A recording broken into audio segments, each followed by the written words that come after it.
Hello, my name is Fernanda Martinez. I'm a hematologist. I work at the Hemophilia Unit of Vall Hospital in Barcelona, Spain. And I'm here to talk to you about the impact of COVID-19 pandemic on reference hemophilia center. Well, as we know, SARS-CoV-2 pandemic has forced hospitals around the globe to adapt their work mainly to optimize the diagnosis and treatment of COVID-19 patients, and second of all, to avoid new infections. As we remember, especially during the first wave of COVID-19 pandemic, most hospitals were focused on COVID-19 patients, and that raised a big question. What about chronic patients who might need treatment, tests, or routine follow-ups? As I just told you, I work on a hemophilia unit, so we have under our care a lot of chronic and complex patients with bleeding disorders such as hemophilia and other types of bleeding disorders. So during the state of emergency, we needed to adapt also our work to so we could continue the medical care of our patients without putting them or ourselves at risk of getting COVID. Before talking about the impact of COVID-19 in the medical care of hemophilia, I want you to all remember what hemophilia is. So hemophilia is an hereditary bleeding disorder in which blood doesn't clot properly. This can lead to spontaneous bleeding as well as bleeding following injuries or surgeries. As we remember, plasma contains many proteins called clotting factors that can help to stop bleeding. Some of those factors are factor 8 and factor 9. The lack of factor 8 causes hemophilia A, and the lack of factor 9 causes hemophilia B. As you can see here, there's also many degrees of hemophilia. We have severe hemophilia, that is when the patient has the deficitary factor less than 1%, moderate hemophilia, when the patient has levels between 1 and 5%, and mild hemophilia, that is when the patient has over 5% of the deficitary factor, but of course less than the normal value. As you can imagine, the lowest the factor, the highest the risk of bleeding. Also, something important that we can say about hemophilia is the mode of inheritance, that is X-linked recessive. That means that most of the patients are male. Another thing that we need to remember is the treatment of hemophilia. Nowadays, the most common treatment for hemophilia patients is the administration of the lagging factor intravenously. That means that patients, especially the ones with a severe disease, need to get intravenous infusions frequently.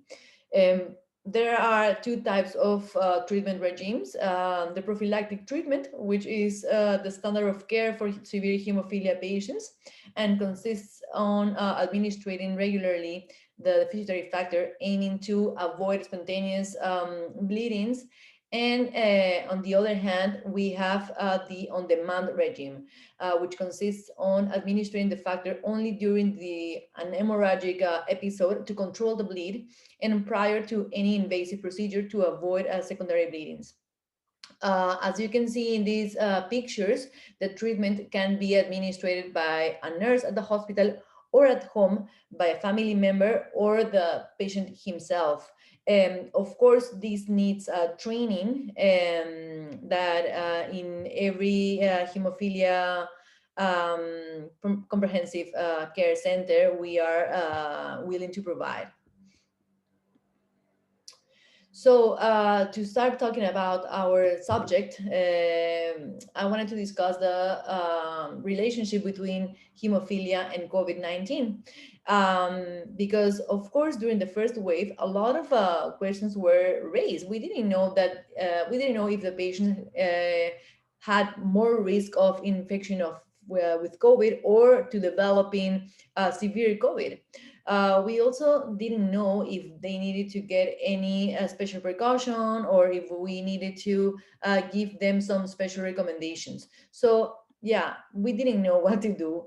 And because of this, a lot of new guidelines were developed. Of course, we all know the WHO guideline that was the most important guideline during the pandemic, because it approached the pandemic in general, but we also needed special guidelines about regarding bleeding disorder patients and COVID.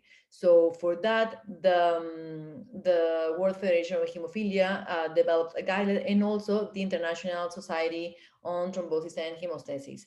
They all conclude that patients with bleeding disorders didn't have more risk of developing COVID, regardless it was a chronic illness. They recommended to follow the general hygiene measures that we all know, like washing hands, like keeping our distances, and wearing a mask. More specifically, to regarding hemophilia and bleeding disorders, they also recommend to keep prophylactic treatment, because a lot of patients were afraid of running out of factors, so they wanted to interrupt their prophylaxis. So these guidelines, after a deep investigation, they recommended not to interrupt the prophylactic treatment, and they assured that there weren't going to be any stock problems regarding clotting factors. So they ask also patients and hospitals not to ask for more factor than necessary.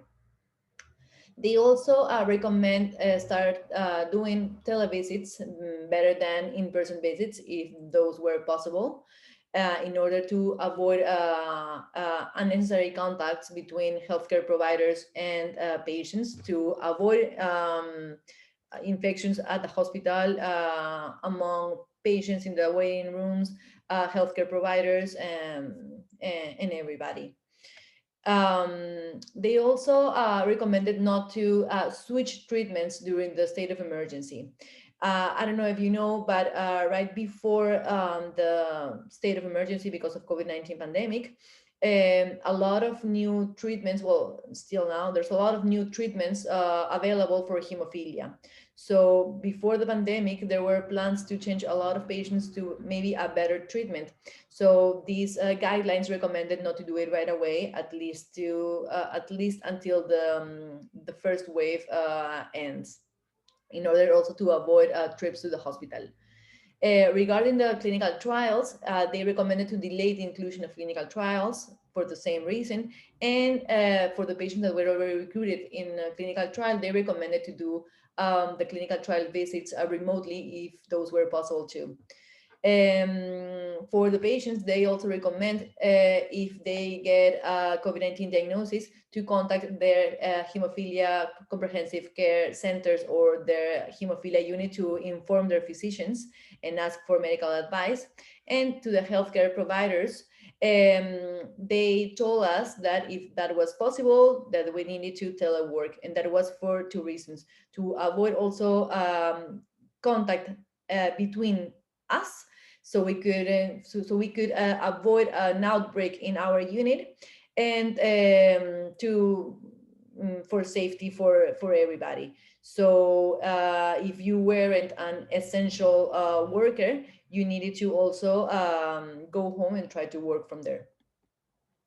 So during the first wave, of course, every hemophilia unit, I think around the globe, followed those recommendations. In our hospital, in the Valdebrón University Hospital, we started the safety measures since March 9th. That meant that the present staff at the hospital were reduced to a minimum, and the in-person visits were restricted. We were encouraged to perform televisits every time that was possible, to avoid, of course, trips to the hospital and avoid infections with that. During that time, early March, we were really busy because we needed also to develop material with information for patients regarding hemophilia and COVID. We needed to inform our patients that were, of course, scared that they didn't have any special risk to get COVID or to get a severe infection by coronavirus. We also needed to reschedule the visits, and so we could give the patients maybe later visits, instead of letting them missing out their follow-up appointments. What we did was also choosing the patients that were waiting for results and call them so we could inform their results over the phone instead of making them come to the hospital. I wanted you to see how was our unit before COVID and during the state of alarm or the state of emergency. As you can see here, in the pre-COVID time, we had two present hematologists that were performing daily consult. And I'm gonna compare it right now with the state of emergency. During the state of emergency, we had only one hematologist that was only performing televisits and seeing emergencies regarding bleeding disorder patients. In the hemophilia unit, we also have a big team of nurses who work with us. They used to work in the pre-COVID time, 8-hour shifts, and we used to have two nurses during the weekday mornings because they were the busiest shifts, and then the rest of the shifts, afternoon and night, we used to have only one nurse. Our hospital, our unit provides 24/7 attention for our patients. So that was the same during the weekends, no, but only one nurse during the morning.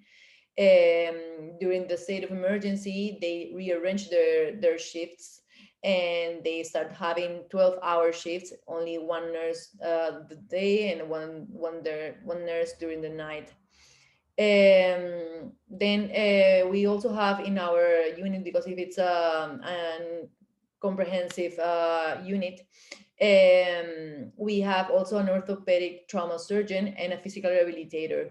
They both used to visit weekly at our unit, and during the state of alarm, during the state of emergency, they needed to cancel their visits unless they had any emergency. We also have a dentist in our unit because of the particularities of the patient's higher risk of bleeding after or during any oral procedures.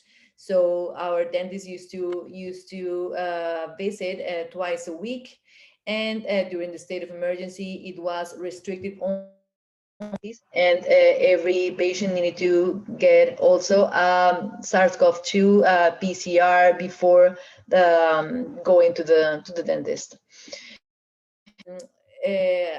Then we have also an infectious disease specialist and an hepatologist to visit patients with hemophilia or other bleeding disorders that might have any viral infection secondary to their treatment. If we remember, well, a few years ago, a lot of hemophilia patients got HIV or hepatitis B or C because of the plasma-derived factors. Now that's not a reality. That's not something that happens right now. But of course, we have some patients that got the infections back in the day, and they need also a special follow-up. So these specialists, they used to visit in our unit every other week. During the state of emergency, they transformed their whole consult and just televisits that were also performed every other week. As you can imagine, we also work really close with the pharmacy, with the hospital pharmacy department, because they are the ones in charge of controlling the stock of clotting factors, and also to supply that medication to us, the hemophilia unit, and also to the patients. As I was saying before, the patients administrate their medication at home. So before the COVID time, they used to go to the hospital and pick up their monthly medication from the pharmacy. During the state of emergency, the pharmacy developed this program, the home delivery program, so they could deliver the monthly medication to the patients to their homes. And to avoid, and like that, we could avoid trips to the hospital. Because of all these changes, We in our unit decided, as I was telling you, to analyze the activity change of the different types of services that we provide in our unit.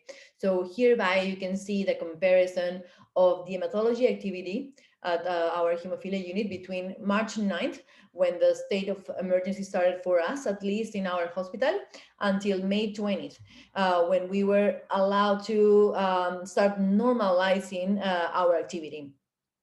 During the study period, we observed an increase of 38% of televisits, as you can see here, in comparison to the previous year. Something that I forgot to tell you was that we compared all the data that we obtained with the same data obtained the year before the same period.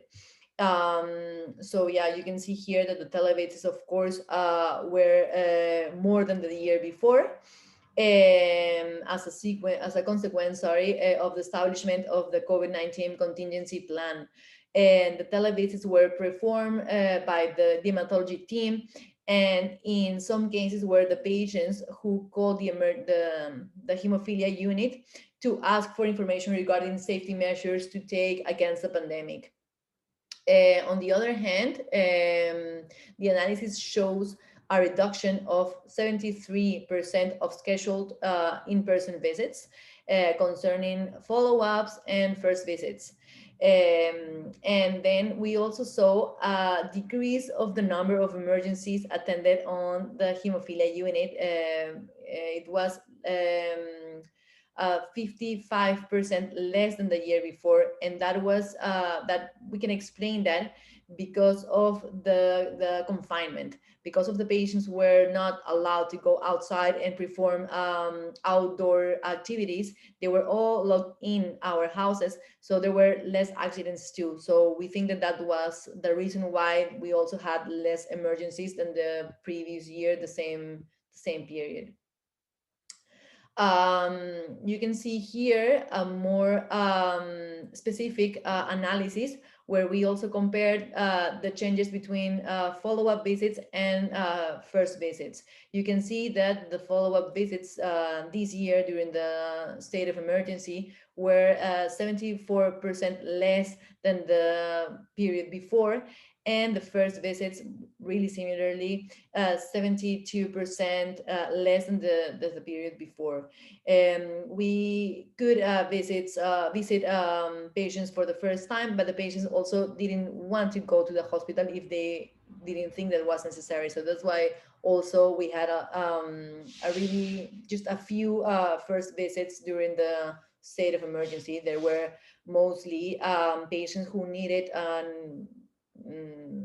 fast evaluation for our part, because maybe they had like a necessity of surgery and they needed to get first hemostasis evaluation.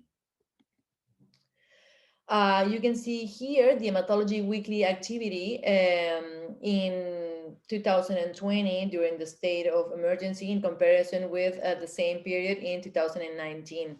You can see in this color the televisits of this year, and you can see this huge peak. If you compare it with the year before, you can see this peak that I was telling you about, where we start calling a lot of patients to or reschedule their appointments or giving them their results over the phone. At first, the only telemedicine tool that we had was the phone calls, and of course the e-diaries that we use from a long time ago now. So you can see here that most of our activity was the televisits.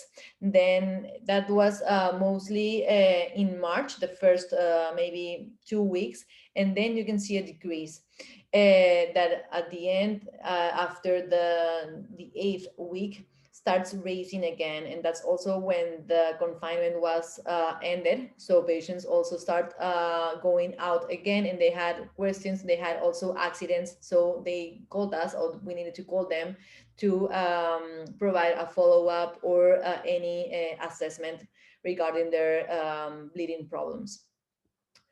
In red, you can see the in-person visits. You can see in the continuous line the in-person visits this year, and in the other line from the period before the last year. You can see also the decrease here, and it's this type of kind of silence, no, because it's everything.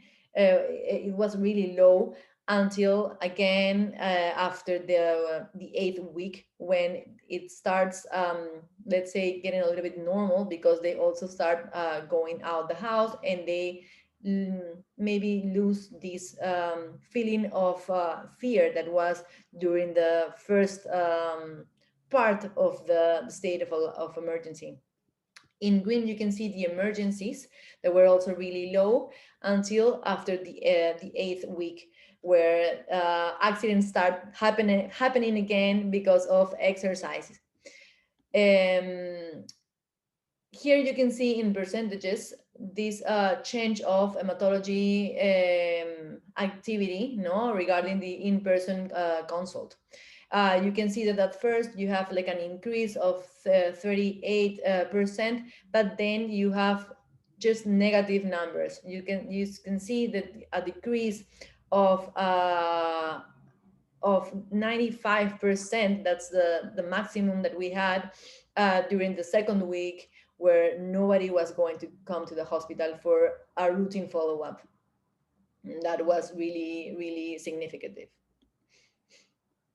Regarding the nurses team activity, we tried to compare it, and we for this analysis we took only we obtained data regarding the blood extractions performed by our nurses at the hemophilia unit, and also the treatments that they needed to administer to our patients at the hospital.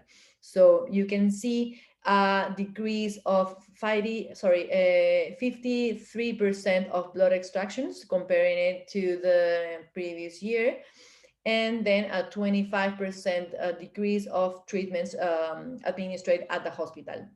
That was also because the patients were not coming to the routine follow-up, so they also weren't performing the routine blood test, and because of that they weren't administering their prophylactic treatment in our unit, but in their houses.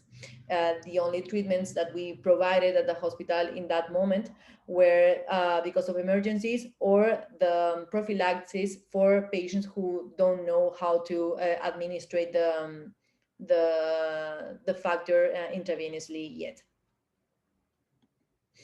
You can see here the weekly activity in comparison with the last year. You can see in green the treatments, and you see that again at the end of the state of emergency, we had like a big peak of activity regarding the treatment, and also a little bit for blood extractions. And that was because what I was telling you before, that after the confinement ended, patients started exercising like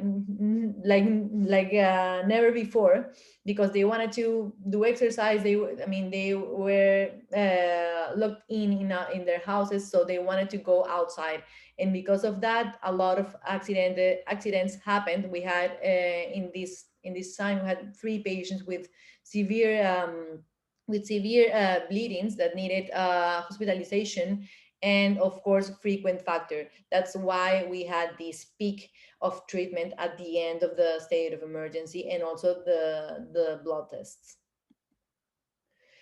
Regarding the role of the hospital pharmacy department, they worked with us really close. As I was telling you before, it was a teamwork, and they confirmed, they were in charge of confirm the stock of every clotting factor and every hemostatic treatment with every pharmaceutical company, to assure that we weren't going to get any problems of supplying, because at some point we were afraid of maybe having the borders closed. So that could be a problem of supplying us the medication. So they confirmed that there weren't going to be any stock problems, and then they assured the proper storage for every medication.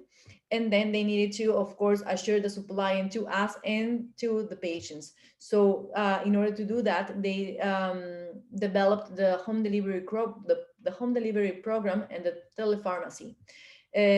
So in this 73 day of state of emergency that we analyzed, we were able to deliver 230 refrigerated shipments. That was maybe around 95% of all the factor supply to the patients. The rest of the factor was picked up from our unit when the patients came for maybe an emergency or a visit that it was urgent by the time. 125 patients were receiving their medication at their houses.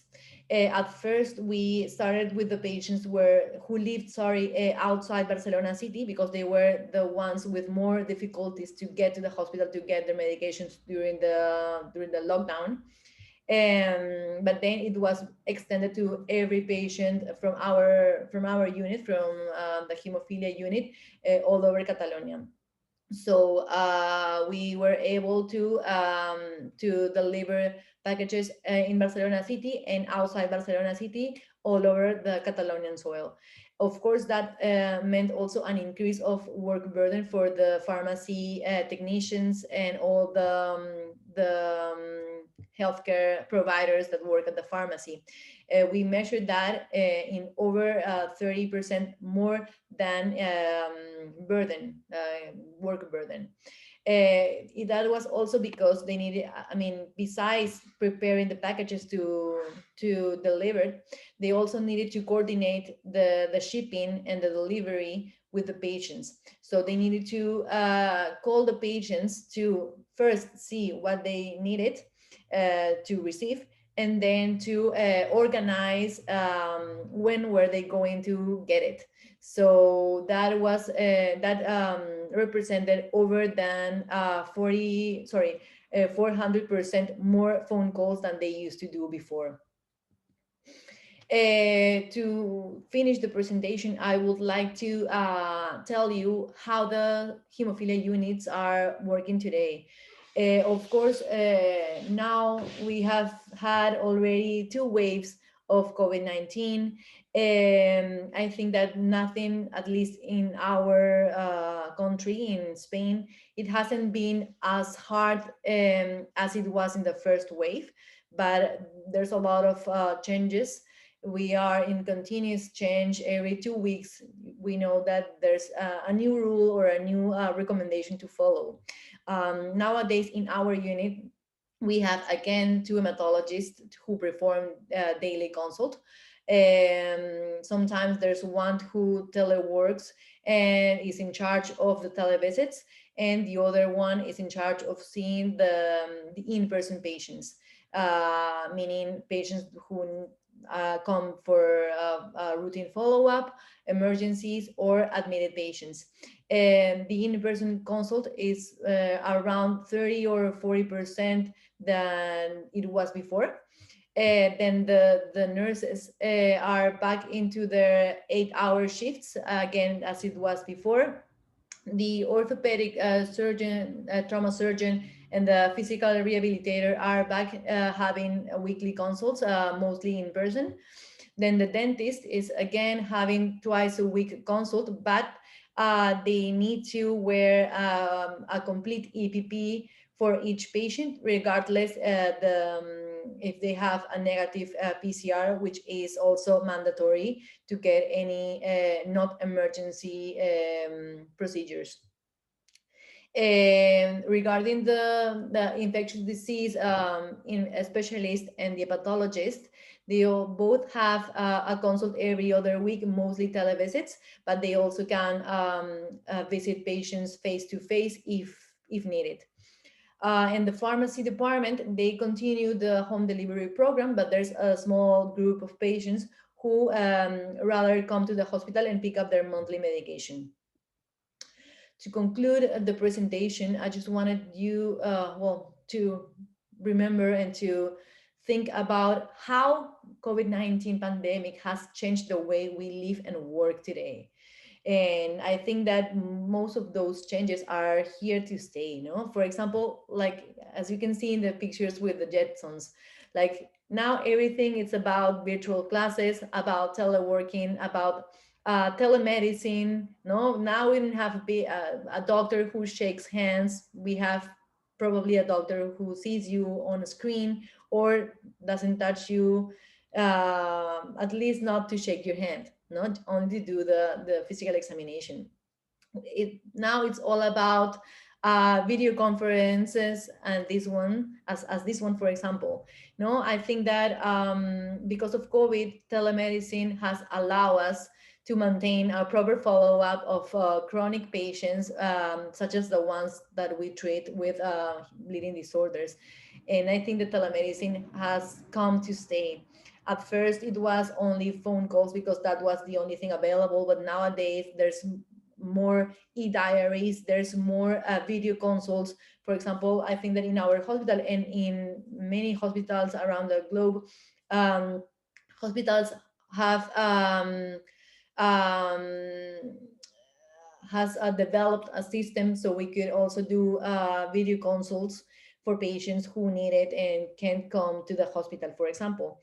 And then something essential for us has been the home delivery program. I think that medication needs to continue being delivered to the patient's the patient's home, and that has become something essential for the healthcare providers involved in hemophilia and also their patients.